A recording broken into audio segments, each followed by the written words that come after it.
Day 7 of the Las Vegas Raiders training camp is in the books now. The offense is getting better. This quarterback battle won't be settled anytime soon, though. After Gardner Minshew had the better day with most of the reps with the ones on Wednesday, Aidan O'Connell was better today with most of the reps with the ones. I guess whoever gets most of the reps with the ones does better. However, O'Connell didn't have Devontae Adams, who went back to Las Vegas for the birth of his child. Either way, O'Connell was dealing. He had the deep ball going and threw dimes in the red zone. Speedster Trey Tucker had himself a day, and rookie Brock Bowers is still stacking days. On defense, who else but Max Crosby with 2 sacks today? Let's hear what the Raiders had to say about themselves today.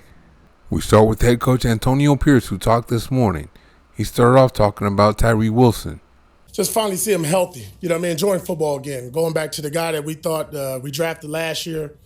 Obviously, rookie season ups and downs, but I think we put that behind us. He's healthy, bigger, stronger. I think he's starting to still learn his role on the team, and we're learning that with him along the way.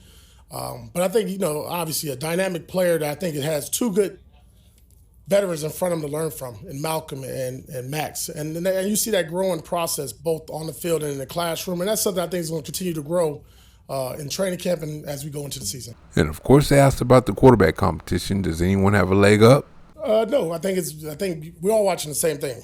I thought Gardner had a really good practice the other day. Made some really good throws, good control, good in operation. I thought Aidan made some play. There were some drop series as well. But I don't want to get caught in an emotional game. That's like a roller coaster ride. We're gonna look at the body of work.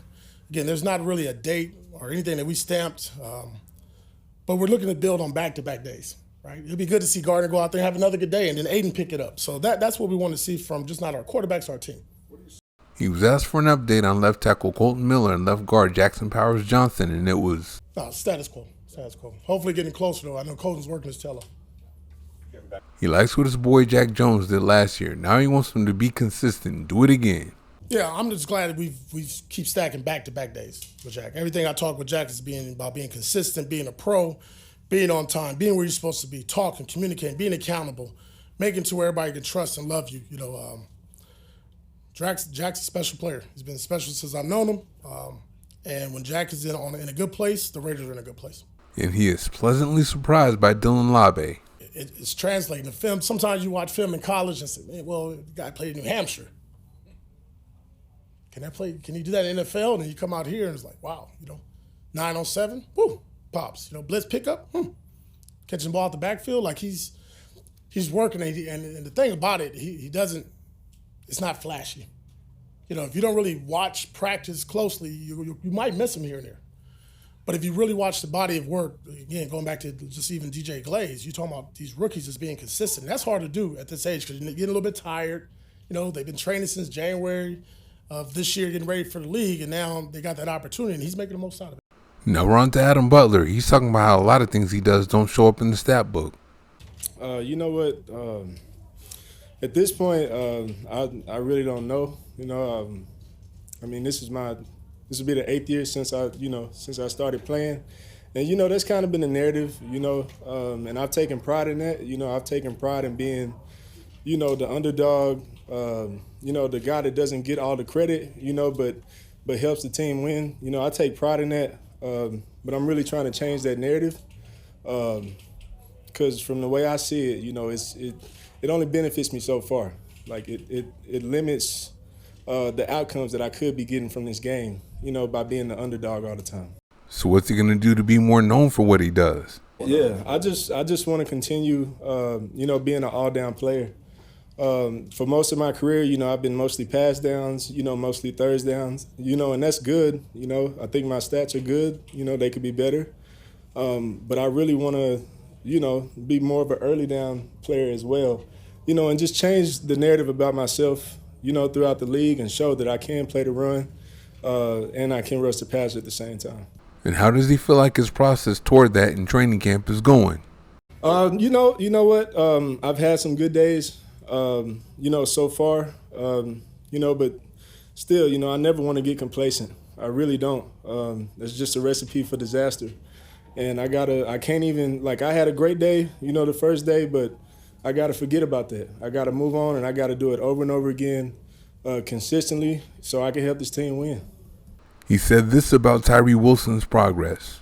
You know what? He's taking baby steps. He really is. With him, I think it'd be best if he just, focus on one thing at a time. That's what I had to do as a young player as well, because, I had so many things that I needed to improve on.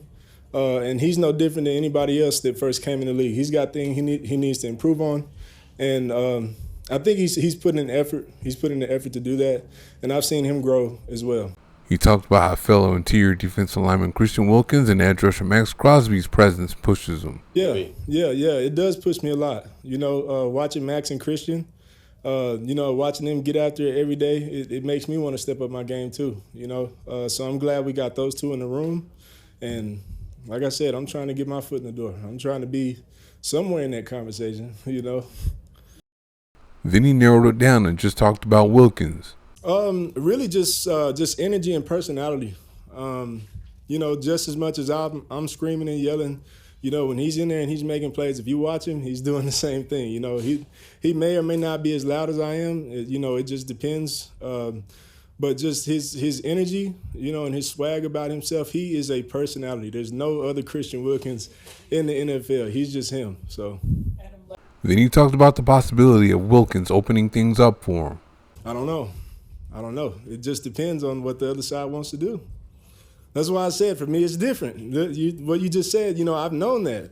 And it's kind of been a struggle trying to work through a double team. I mean, it's not easy to get around, And I think in 2019 at one point I was one of the most double team guys, aside of Aaron Donald, So that's something I'm trying to work through.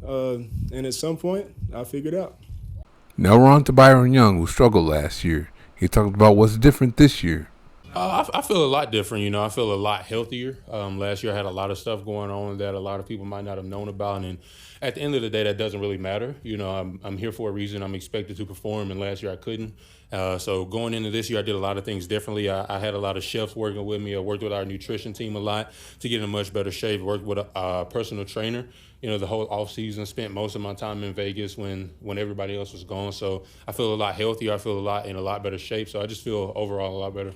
You feel like that's paying off early on in camp so far? I do. I feel like everything that I put in over the summer has really paid off. A lot of people have noticed it. A lot of people have told me I've improved, but that only makes me want to do more because, I've done some, but I haven't done enough, and I don't think I'll ever do enough.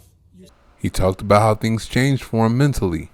I wouldn't say the change of the diet and everything changed anything mentally, but I think towards the mid part to the end of last season, I kind of had to change the way I thought. Last year I came in and I was drafted, and I kind of felt like I deserved something, but I didn't, and it took me a second to understand that, and it took me a second to take a step back and say, I got to earn the trust of the coaches, not only the coaches, but the players that are playing behind me. I got to earn the trust of Robert Spillane, Marcus Epps, Trayvon, all of those guys. And so for me, it's just been this year's just talking to them, trying to earn their trust and show them that I'm going to be in the place where I'm supposed to be every play. He talked about who's helping him develop.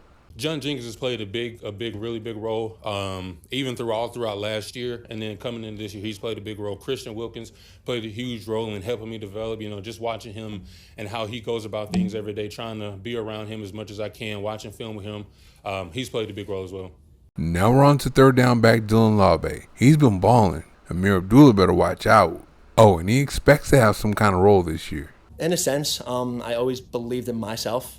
But at the same time, man, I'm just taking it one step at a time. I'm just trying to take in all my reps and just kind of learn from everyone too, from all the vets and all the guys that kind of just are just showing me everything. It's been a super cool experience so far. It might be as a kick returner. Here's what he thinks of the new rules. Oh, it's awesome. It's awesome. It's so fun. It reminds me of a kind of like a run play, almost like a gap scheme in a sense, but of course you have a lot more space, and especially as a returner, if you have more space, you have more time. So I think it's going to definitely benefit the returners, but at the same time, it's still a super hard play, and it's going to be a very difficult concept at first, but I think as the time goes on, it's going to be fun. On offense, it looks like his role is going to be in multiple positions. Here's what he had to say about that. Yeah, I think the biggest thing is just keep on studying. We have a bunch of plays, definitely as a rookie too. I have to know every single thing possible, especially me coming in. I'm way behind everyone, so I have to make sure I'm super prepared. And that just starts with me just studying the playbook and just staying on top of everything. There you have it. Just like most NFL teams, the offense starts catching up with the defense and starts to do their damage on them. It was another good day for the offense. No one is pulling away at quarterback either. And today, just like Minshew was Wednesday, O'Connell threw dimes to Trey Tucker, Jacoby Myers, and Bowers. Of course, Labe got in on the action out of the backfield too. With as loaded as that offense is, maybe both O'Connell and Minshew can get the job done. If that's the case, expect to see O'Connell out there, because that's Pierce's guy. Either way, let's see if the offense can catch up with the defense even more tomorrow.